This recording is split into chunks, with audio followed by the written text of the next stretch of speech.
పాఠ్యము కప్పతల్లి పెళ్లి. ప్రాచీన కాలం నుండి భారతదేశపు సంస్కృతి సంప్రదాయాలకు ఆచార వ్యవహారాలకు నిలయమైంది. వాటిలో భాగంగా వర్షాభావ పరిస్థితులు ఏర్పడినప్పుడు కప్పలకు పెళ్లిళ్లు చేసేవారు. అలా చేయడం వలన వరుణదేవుడు కరుణించి వర్షాలు కురిపిస్తాడనే నమ్మకాన్ని కలిగి ఉండేవారని చెప్పడమే ఈ కప్పతల్లి పెళ్లి పాఠం యొక్క ఉద్దేశము. రచించిన వారు చావలి బంగారమ్మ. చావలి బంగారమ్మ గారు తూర్పుగోదావరి జిల్లా కొత్తపేట మండలం మోడేకూరిలో జన్మించారు. 1930లో ముద్దుకృష్ణ వైతాళికుల ద్వారా వీరి కవితలు వెలుగులోకి వచ్చాయి.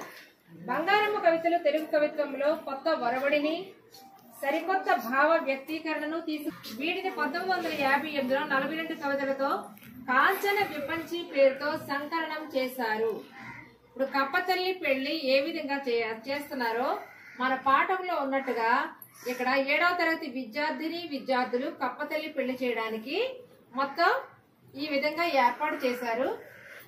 కప్పు, కుంకుమ, తాళి, అలాగే కప్పకని కూడా చాలా బాగా తయారు చేశారు. చక్కగా అలంకరించారు. ఇప్పుడు కప్పని పెళ్లి చేసే ముందు వీళ్ళందరూ కూడా ఒక పాట, అదే కప్పతల్లి పెళ్లి పాఠాన్ని ఒక పాటగా గేయంగా వీళ్ళు పాడాలనుకుంటున్నారు.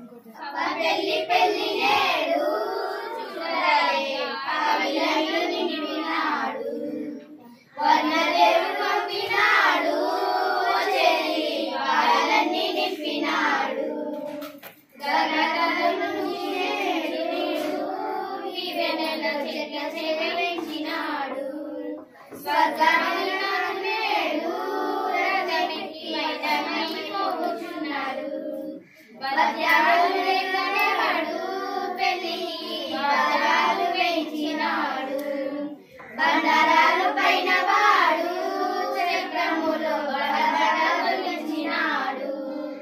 బాణసంచ వెళ్ళలేద పెళ్లికి బహుబాగా చేసినారే. కళ్ళ చెట్టు వెప్పులమ్మ చూడగా వల్లు పరమశివుల సుమ్మ. కప్పమ్మ తెలుగు మెలములు గొప్పగా చేపించినారే. చెప్పసఖ్యం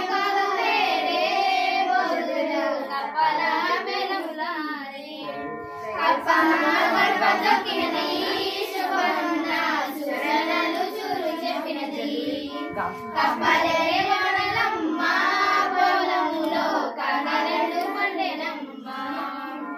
కప్ప